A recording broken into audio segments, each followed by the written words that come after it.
Matthew Wood isn't the only young face with the Predators organization worth talking about. On today's show, we're going to tell you the names that you will likely be hearing more when it comes to Milwaukee and Nashville.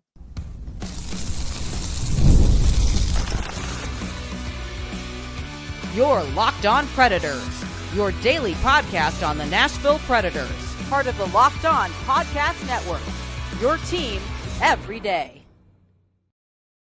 Happy game day, everybody. Welcome to the Locked On Predators podcast. Thanks so much for making us your first listen of the day. We are, of course, a part of the Locked On Podcast Network, your team every day. Want to kick off, like I said, this game day, this Tuesday episode, shouting out our Locked On Predators insiders and, of course, our everydayers who tune in to talk Nashville Predators hockey with us.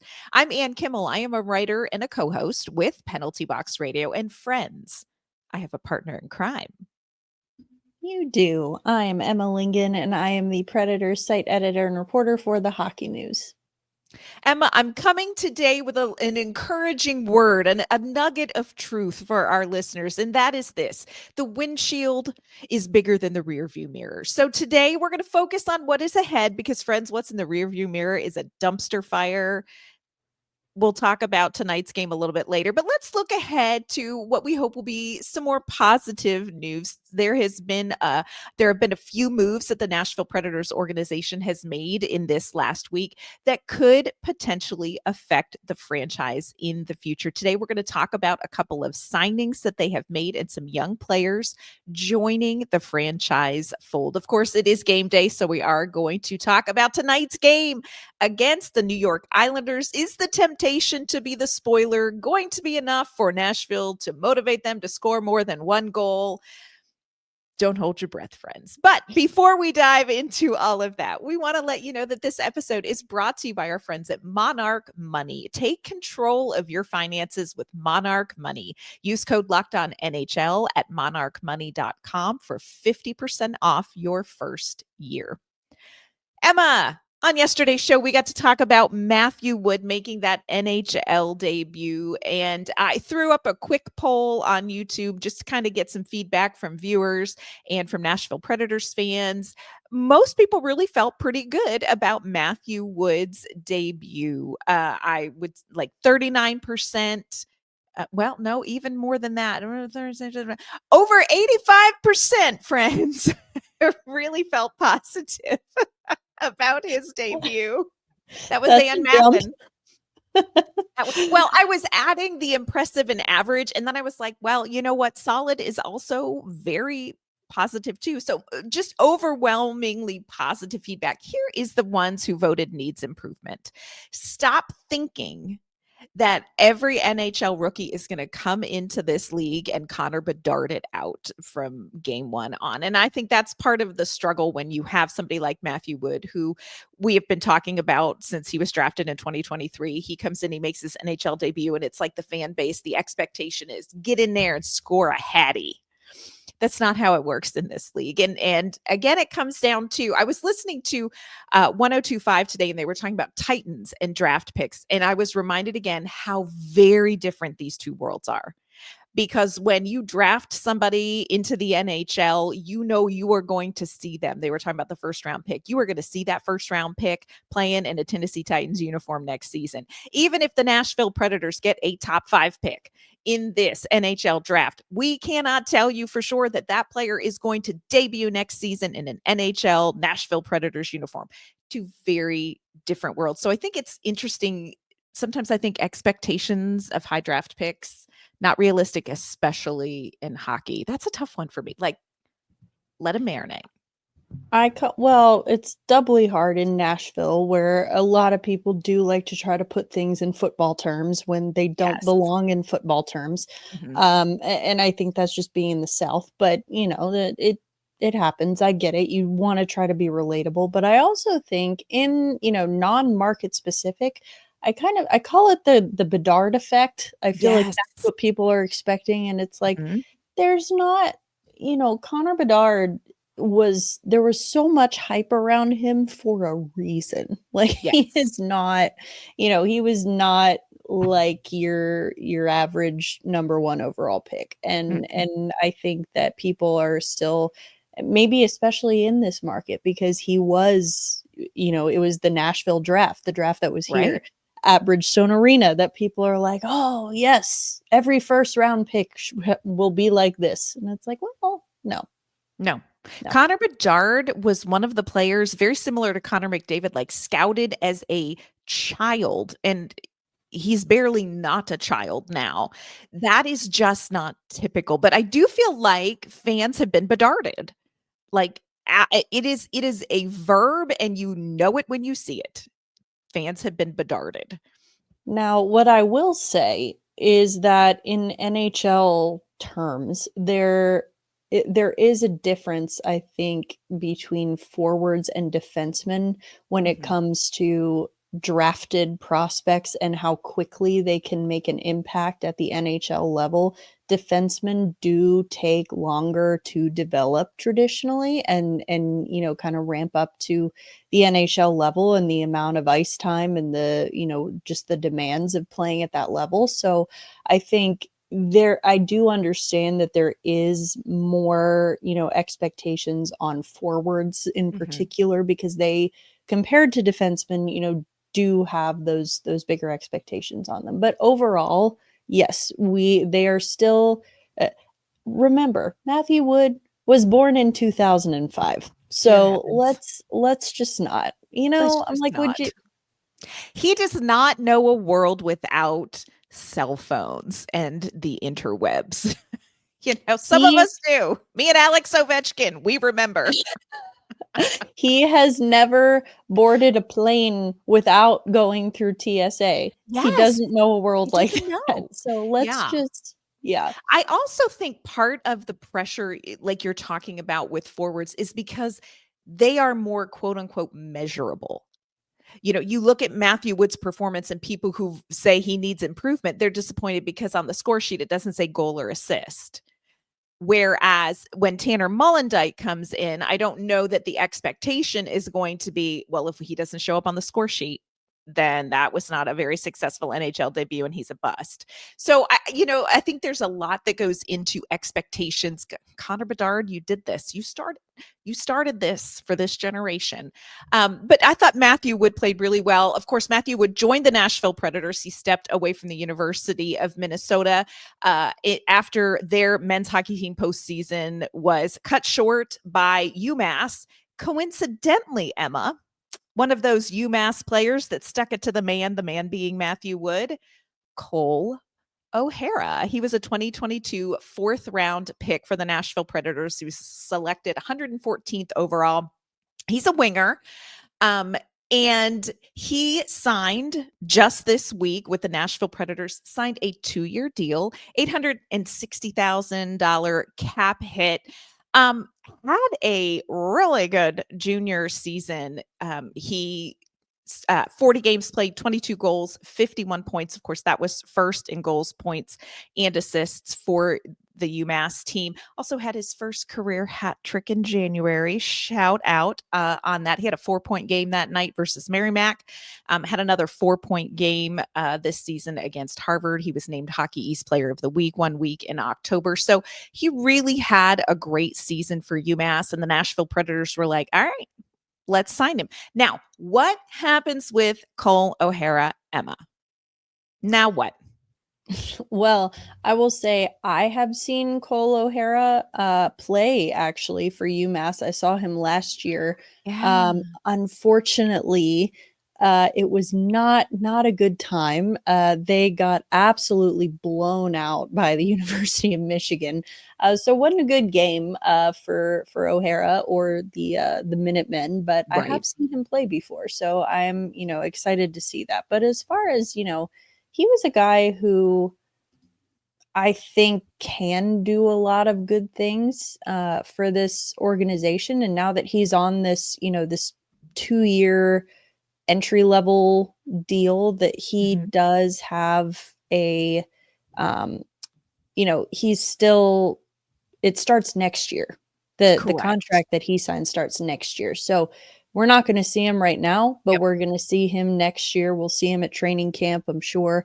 And, then at that point he can go either to Milwaukee or Nashville. But I would imagine we probably see him starting the year in Milwaukee next year. But he is, he's a guy that I think can do some good things for this organization. Do some good things. That's right. So keep your ear out for Cole O'Hara, especially come training camp time. Coming up, we're going to talk about a goaltender, not that one, not the one they traded away, but the one they got back in the deal. Magnus Chrona just signed a deal. We're going to talk about goaltending in Milwaukee coming up.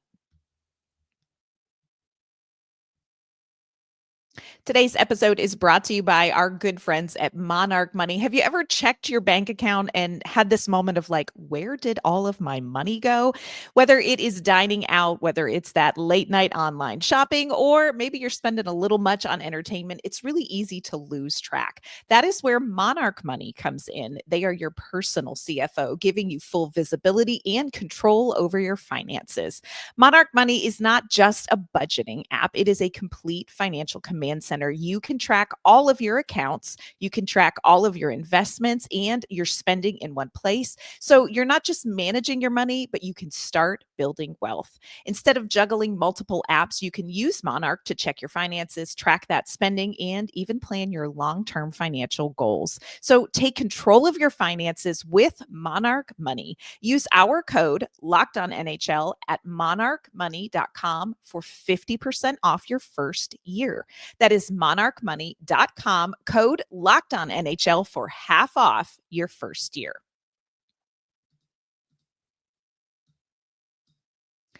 All right, Emma, we are talking about some names that maybe don't roll off the tongue of some Nashville Predators fans, but names that I think are worth knowing. And we've had some, a little bit of action when it comes to signings with these people. Let's talk about Magnus Chrona.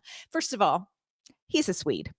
So I'm like, look, Barry Trotz, for the love of all, if you can take 3 goaltenders to Sweden, you got to give it to Magnus Chrona. Just throwing that out there. Magnus Chrona, he's a whole lot of goalie. If you look up Magnus Chrona in the dictionary, it's going to say whole lot of goalie. He is very big boy.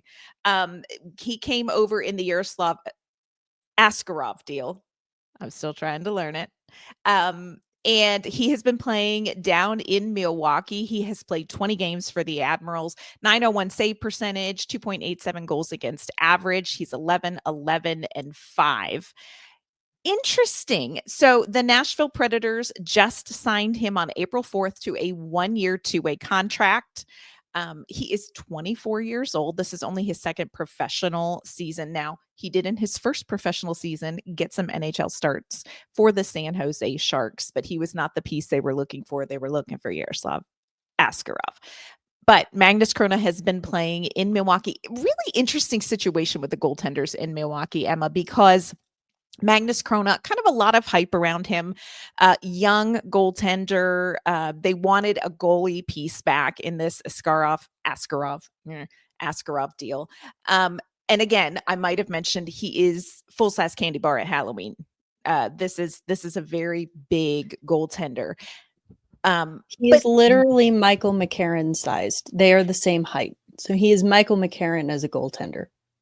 And then you put the pads on him, and then he's like Luke Shen width. So Michael McCarron height, Luke Shen width is Magnus Chrona in net. But interestingly, Matt Murray, not that Matt Murray, the other Matt Murray, has gotten most of the starts in Milwaukee. And that's not a terrible thing because both of them have played fairly well. But Matt Murray is on a little bit of a tear down there. He actually started a back-to-back this weekend, which that's not something that they usually do, but Matt Murray played back-to-back against the Texas Stars. I think it's very interesting that they have signed Magnus Chrona. That makes good sense to me. Sign him for another year deal. Here is what Emma and I discovered when we did a little typing on our computer. Matt Murray's deal is up at the end of this year. So I've kind of marinated on that a little bit. And I think, as you mentioned, both goalies have done quite well this year. I mean, both have save percentages over 900. And, I think have done decently. But here's the thing. Matt Murray is 27 years old. Not old by any means, but just in the grand scheme of things here, he's 27 years old. He is kind of like, I look at him as sort of the safety net for Magnus Chrona. Sort of like what Troy Grosnick was before.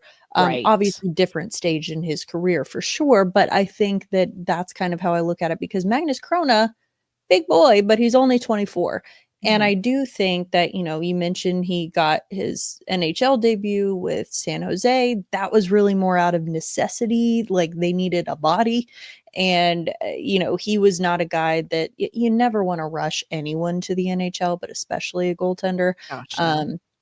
before they're ready. And so I think that that was what that was. And so he's here now. I think that you get him signed, like, clearly at 24 years old, he's the one that you see as being part of the long-term picture. Not to say that they don't see Matt Murray being part of that, but here's what's real. Matt Murray is probably going to do quite well in free agency in the off season. I mean, relatively speaking, and he can probably get a better deal somewhere else where he can, maybe be more of the guy than he's going to be in Nashville. So he's been very good for Nashville, or Yeah. for Milwaukee specifically, but I mean, he is a perfect safety net player, I think, in goal. And so, and he's got NHL experience as well. So I think that looking at this, my immediate reaction is like, why the hell are you signing Magnus Chrona, not Matt Murray? But it's like, Yeah. well, okay, long term, big picture here. Yeah. Magnus Chrona is the guy that you want to have signed. And when his next contract is up, he's an RFA. So you still have, some element of team control over him too. So I think that he's the guy. And I mean, it makes sense because he's the guy that you traded the goaltender Yeah. formerly known as Yaroslav Askarov for. We need a symbol. We need to just have a symbol like Prince Listen, for that. I conditioned myself. We worked Like, so I have hard. some kind of like Pavlovian response now, because it was always like we all started saying Askarov, and then we learned it was Askarov. So I'm like sitting in my car talking to myself like Yes. Askarov. So now I have this like Pavlovian response that, like, I can't, when I say Askarov, I'm like, no. But anyway, um that's a whole other conversation. But I think that, yeah, if Chrona is the piece, and now he wasn't the main piece, I would say that David Edstrom, arguably the main piece / first round Absolutely. pick. Absolutely. Yeah. Those are the bigger pieces. But the point is, if he's, part of what you got back in that deal, that it makes sense. You want to make him, part of your long-term plan. And so just because he's not playing a ton right now, I would say that's, I mean, at this point, we don't really have any proof or reasoning that it's a bad thing. It's more just like, again, let him ease into it. Don't just throw him to the wolves, because this is a situation that, he was not expected to be in. Yeah. It will be very interesting to watch Matt Murray and Magnus Chrona in postseason play, because, of course, Milwaukee is going to be in the postseason contention. Milwaukee went all the way to the Western Conference Finals, and friends, they want the Calder. So if you were like, I can't believe that we don't have any postseason hockey, I implore you to watch Milwaukee hockey. First of all, it's fun to say that. But second of all, this is a very good team that is determined to get there, and they're going to need goaltending for it. Milwaukee, oftentimes in games that they've won, have been outshot by a significant number, and their goaltending has been very important to their success. So both Matt Murray and Magnus Chrona are going to be very, very important.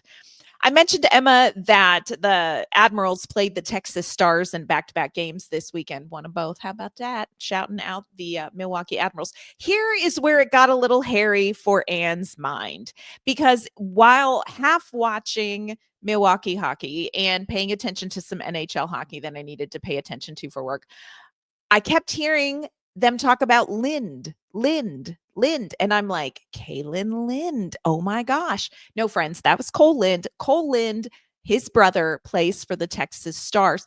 FYI, Cole Lind played for Coachella Valley, and that is who they lost to in the Western Conference Finals. And I don't think there's probably an ounce of love lost between older brother Lind and any Milwaukee Admiral who played in that postseason against Coachella Valley. But speaking of Linds, there is Kaylin Lind, of course, 2023 second round pick. Let me just tell you something, friends. If you forced Emma and I to say, who is a draft pick that the moment you met him, you were like, precious, Kaylin Lind, precious and terrifying at the same time. I don't know that I have ever met a more high energy, enthusiastic hockey person than Kaylin Lind. He just wrapped up his season with the Red Deer Rebels. They are not going on to the postseason in the WHL. Had some injuries that he dealt with again this season. And let me explain to you probably why Kaylin Lind has dealt with injuries in the last couple of seasons. Kaylin Lind believes that he is Luke Shen. Kaylin Lind is actually not Luke Shen. Kaylin Lind, in his mind, is Luke Shen, believes he wants to play like Luke Shen, does play like Luke Shen, but he is not the size of Luke Shen. And one of my favorite moments with Kaylin Lind is talking to him about how focused he is on getting bigger. This is a young man who is so focused on putting on weight and muscle. And it's just, as a middle-aged woman, I'm like, it must be really tough for you. Must be such a tough road you're walking, Kaylin Lind. But this is a kid. Nashville loves this kid. And I think rightfully so. Again, high energy, high physicality, absolutely zero fear. Kaylin Lind has no fear on the hockey ice. It does not matter. He is not yet built like Luke Shen. And so I think he's kind of incurred some injuries because he plays his mental size and maybe a little bit less his physical size for now. Kaylin Lind is working on it, Emma. Yeah, watching him skate, and I don't mean this unkindly, truly, it just like the first image that kind of came to my mind was like a newborn horse, like a foal, I believe, is like, when they stand up for the first time and their legs are all wobbly and they're super skinny, and it just that is what Kaylin Lind looked like to me. Yeah. But then he's throwing his body around out there, and you're like, there's nothing. You're gonna snap in half. It's a little terrifying to watch Kaylin Lind. It's a little terrifying. Another player that we could be seeing relatively soon, Hiroki Goisik, 2024 third round pick. This is a young man. This is a young man, best known for his shot. And let me tell you something. When we watched him in training camp, you knew instantly what it was that made NHL teams go, okay, because this shot of his, he drives the net, unheard of. And his shot is really something like a really good impression. This is another player whose WHL team, the Kelowna Rockets, they are not moving on. He played 61 games of the regular season, 20 goals, 37 points. Last year, he was his team's rookie of the year. And of course, he signed his ELC last September after, again, we talked about it, like what a training camp from this kid. So Kaylin Lind, Hiroki Goisik, these are some names that you could be potentially hearing at some point soon. And I think both of them, for very different reasons, are two players well worth watching if you can get a chance to catch them on the ice. Yeah, for sure. Really excited for Goisik. Like you said, he was drafted the year after Lind was, so we haven't seen him as much yet. And, excited to see more of what he can do, because he was one that kind of, when they drafted him, I was like, okay, sure. I don't know, sure. But then we got to camp, like you said, and it's like, oh, I see you. Yes. Little bit of like, not quite the same like player profile, but the way that he surprised me, kind of similar to like Joey Willis from the class before, where it was like, oh, okay, I apologize. I was not familiar with your game. We know now. We know. Play on, good sir. I'm like, now, okay. So we're going to see what we can see from Kaylin Lynn, from Hiroki Goisik. But before we get to the young players, the team that we currently have, you know the one, friends, the 2024-25 Nashville Predators, they are not quite done yet. Tonight, they host the New York Islanders, and they have an opportunity, Emma, to play spoiler. We're going to tell you why and what they need to do to be successful coming up.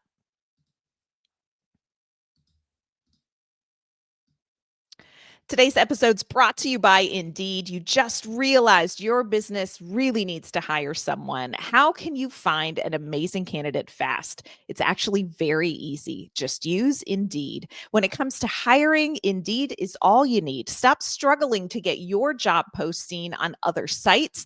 Indeed's sponsored jobs put your post at the top of the page and help you reach the right candidates faster. If your business is in that spot where you've got to get the right person, the pressure is on, and every day without that hire is a setback, that is exactly when Indeed's sponsored jobs come in handy. They are going to make sure your post is seen by the right candidate right now. Right now, you can speed up your hiring process with a $75 sponsored job credit. Just go to Indeed.com/lockedon right now and support our show by saying you heard about Indeed on this podcast. Terms and conditions apply. Hiring, Indeed, is all you need. Well, Emma, there's another Nashville Predators game tonight, and there's not a person who's a fan who just can't stand the moments until we get that puck drop. Oh, you all. It's the Nashville Predators versus the New York Islanders. And here, like, I know there's no big plot twist. The Nashville Predators out of the postseason, but they have an opportunity to be the jerk. To which I say embrace it, because the New York Islanders are just clinging to the hope of the postseason. And if Nashville can beat them tonight, correct me if I'm wrong, Emma, I think any loss at this point for the Islanders means that they are out unless the Canadians just fall apart. I don't even know the math, but basically. It's kind of one of those situations that like Nashville was in for a while where it's like, we know they're not going to make the playoffs, but it's just not official yet. Yeah. And because the East in particular, the Eastern Conference has been so wide open for so long that it is coming down to just these final games now. So it's, it's just, we're just kind of waiting and seeing. But yeah, the Islanders kind of did what I would consider being like the unthinkable for them, is that the Islanders went and actually traded Brock Nelson at the deadline, because, the Islanders have always been a team who, like, Lou Lamoriello has, to a fault sometimes been loyal to his players, where it's like, if the team was within a sniff's distance of the playoffs, he's not trading anyone at the deadline. And so people, they started to get hot around the deadline, and it's like, well, they could still be in it, so they're not going to trade Brock Nelson. And it's like, okay, but like, are they actually in it? Because at that point, the entire conference is in it. Like, like it could be there. So anyway, they actually, Lou did a very non-Lou thing, and he traded Brock Nelson to our good friends, the Colorado Avalanche. Made our division even more fun. But that was kind of a signal, even though it was like, one player, but that more or less is kind of the Islanders version of saying, we're sellers, like, we are punting on this season. And so they have, I will say, played like it a little bit until recently. They've actually won their last two or three. I know they beat Minnesota. They've won their last two. Yeah. Yeah, they beat Minnesota, and obviously we know that they beat Washington. I think something interesting might have happened in that game. I'm not sure. Remember. But yeah, so we know that they're good at only giving up one goal. So they should meet their match in Nashville. It's a match made in heaven, baby. It's Steven Stamkos, one goal. It's just it's like, we had talked in the post game after the Canadiens game. We talked with McCarron and we talked with Stamkos, and they're like, it's just more of the same. And I'm like, how about it not be? How about it not be? Now, I know that is easier said than done, but I'm like, can you get motivated to be the team that boots another team officially out of the playoffs? That would be great. Can you do it? And here, Emma, here is where I think Nashville could take advantage of this matchup, but I don't know if they will, friend. But here is it. Nashville needs to score on the power play. That is something that they did not do against Montreal, no matter how many times Montreal was gracious enough to send some guy to the box. Nashville could not capitalize on the power play. And look, the Islanders' penalty kill, 29th in the league. It is not super. Their power play is 31st in the league. So special teams, maybe not their jam. The Nashville Predators, I think they are like 20th on the power play. But for the love, you have Philip Forsberg. You have Steven Stamkos. Like, you have to, you have Ryan O'Reilly. You have to score on the power play. And I just want to throw this out there. Just throwing this out there, Emma. I am not a coach. I am not a coach. Don't want to be a coach.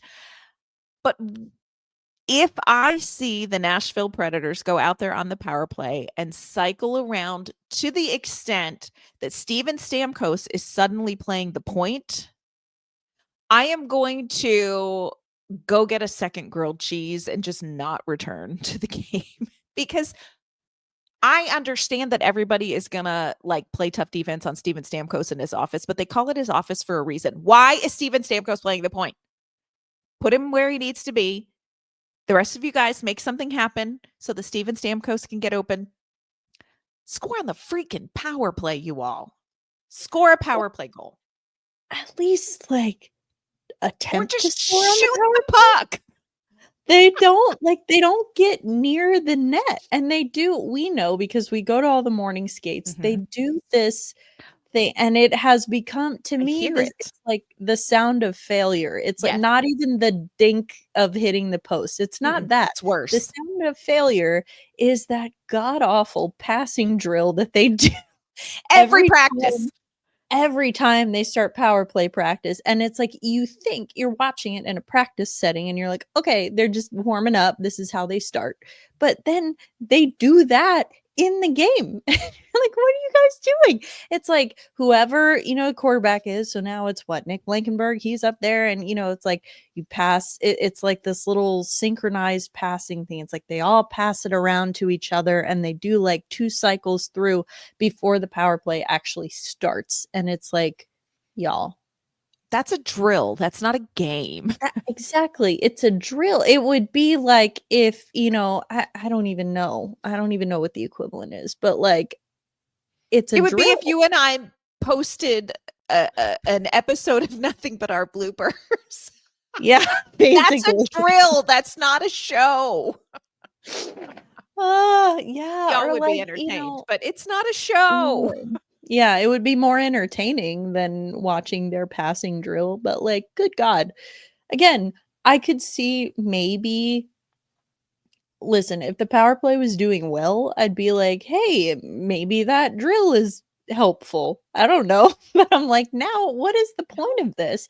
Because it's whoever the guys are who are, in practice, the penalty killers are just like standing there while they do this little pass, hot potato drill around. And it's like, that's, that they don't do that in the game. They're gonna try to get the puck from you.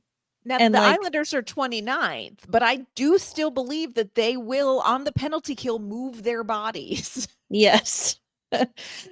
Oh, Lord. It's so tough. Like, I get it. Roman Josi is not quarterbacking the power play, and that's difficult. And I get it. Steven Stamkos is trying to get more comfortable receiving passes from somebody that he hasn't received passes from hundreds of times in a row with a former teammate. And Roman Josi now out, and Nick Blankenberg or Brady Shea is quarterbacking. I understand all of that. But this is the 29th worst penalty kill. Score a power play goal. Somebody. And you know what is it's gotten to the point where I, on a cellular level, am turning into the person that's like, just shoot the puck, shoot the puck, shoot the puck, shoot the puck. Just shoot the puck. We're turning into that guy, that We're annoying fan. that guy. Shoot it. Yeah, I know. That's what this season has done to us. It has. It's taken a turn, friends. It's taken a turn. It has. Well, Nashville, let's see what they can do. Friends, they are on a 6-game losing streak. If you are super stoked about a tank, have we got a team for you? But let's see what they can do tonight against the New York Islanders. Again, the Islanders need a wing, a prayer, and every possible win to get into the postseason. Can we just poop on their parade tonight?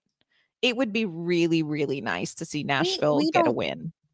We don't get to have joy. So, like, can we at least rob someone else of theirs? Like, 100%. that's where we're at, I think. That's how humanity works. That's how this all works. So that's how life works. That's how life works, friends. It's Any really kids who are listening, really good life lesson here.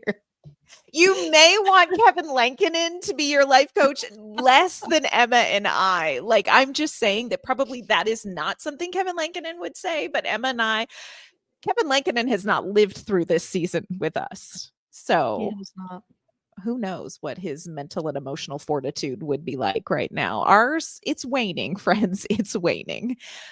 Predators, Islanders, tonight, 7 p.m. puck drop at Bridgestone Arena. Of course, you know, Emma and I are going to be there covering the game, which means on tomorrow's show, we are going to bring you a full game recap. We're going to share our one word to describe the game. We're going to tell you what happens. We're going to tell you all about the amazing power play goal that is going to be scored. Probably just one, because again, let's not get greedy here, friends. Before we sign off today, though, Emma, can you let everyone know where they can find you and your work? Yes, you can find me on social media at Emma_Lingan, and you can find my work at the Hockey News. And you can find me on social media at AnnK_Mama on Ice. You can find my work with Penalty Box Radio as well. Friends, thanks so much for making Locked On Predators your first listen today. Hey, for your second listen, go and check out the all new Locked On NHL Game Night. It is every game, every night until a Stanley Cup champion is crowned. So check that out as well. That's going to do it for this Tuesday Game Day episode. We will see you back here tomorrow with a game recap of some kind. We'll see you then.